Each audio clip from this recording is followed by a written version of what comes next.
There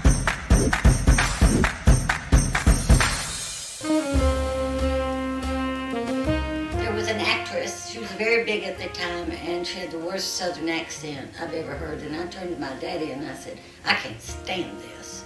I cannot stand it. And I'd always been in the plays and stuff in school. And so he said, we'll send you to New York for 2 years, but if you don't make it, you have to come home. I was off Broadway, the 18th Street Playhouse for years, and fell into the best group of people. They're still my dear friends, all of those people. I'm still in touch with all of those people. And that's where my agent wore a Mets ball cap, a silk tie, and a plaid flannel shirt. And his name was Michael Kingman. And within a few years, he was one of the top 5 agents in New York, and he walked into one of my plays and took me, and he was the biggest trip.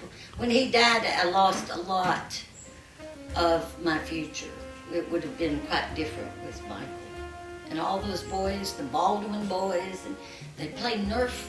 They'd hang out in his office and throw a Nerf ball into a little basketball. Biloxi Blues was the big film that transitioned you from Broadway. I guess it did, didn't it? Yeah. That's a funny story. Paul Huntley is a great wig maker. Real hair, all that stuff. And for a play I did at the Hartford, Connecticut, he made me a wig, big old red wig.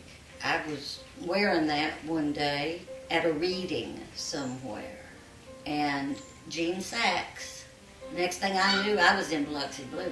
So I blamed the wig. But that's just, and then, you know, when I went to speak to Christopher Walken, I opened my mouth and nothing came out. You can't imagine that I would do it, but I was one of my first things, and I just froze. I just froze.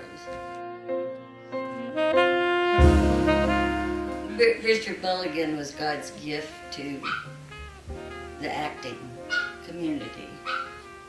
And he was the greatest thing that at that early in my career that I could have run into. He set the stage for professionalism. He was always 15 minutes early. He taught me an awful lot. I love Tommy Lee Jones. We were doing this movie and we're just waiting. Movies are about waiting. And I said, Tommy, let's go over here at Level Cross. And he said, what's at Level Cross? And I said, the Richard Petty Museum. So he got clearance, and Tommy was married, so he had a driver, and I sat in the back seat. Tommy sat up front, you know, there's no fooling around with Tommy. And people were having trouble getting on with Tommy, not me, not a bit. I think Tommy likes Southern people. I think that's just it, I really do. So we go, and by God, we go to the Richard Petty Museum, and who walks in but Richard Petty? And what does he do? He takes us to the Charlotte International Speedway, and Tommy had a good time running around it, you know, and I wanted out of the car on the first lap. And I got one of those fireproof suits and everything. And that was my Tommy Lee Jones day.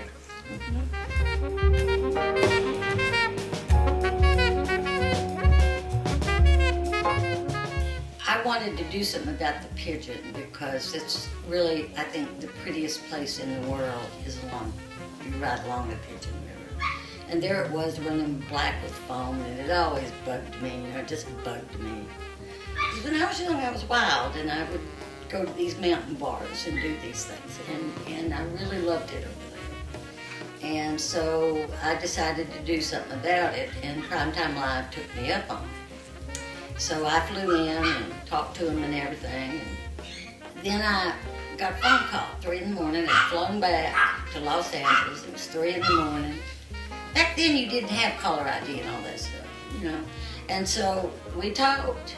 And by God, those 2 girls came and helped me. One's Joan Robinette of huge fame in Kentucky, saving things, and brilliant girl. And the other's Belinda West, out of Dandridge, where the poor lake there is just decimated. I mean, I don't know if it'll ever be all right, but we got on Primetime Live and we made a big change in Champion International at the time. I got a great mentor Ann Harris, you can look her up if you want to. Ann Harris has beat TVA in a court of law 6 times. And she taught me how to read the paperwork and how to understand, which is an impossibility. So what you begin to do is look at the broader picture, because you have to have a consultant to break all that stuff down. But if you look at the letters and the broader picture, you see the trend and you see what's happening to Tennessee, and it's very obvious. They're decimating wetlands, they're polluting our rivers. We drink from this river out here. That's the Nolichucky. We drink from that. And who did the studies on that? Women. Women did.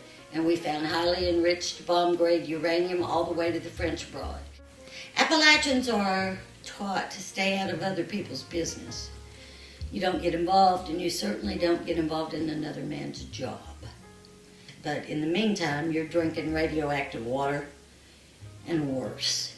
So I sued NFS over a escape plan, and I lost. Now, I knew I was going to lose, but at least I have it for the record. And it's a fascinating thing to be on this journey, because even a small win on a small day is a big, big deal. Another one of my mentors was the great Andrew Vax, the late great, and he said, I said, what can I do to give you something, to thank you for all your work? And he said, anything that helps me with my work. So sitting all day becomes a problem, you see, and I don't get out much, because I would rather sit there and do that work than anything. I enjoy it. I really thrive on it.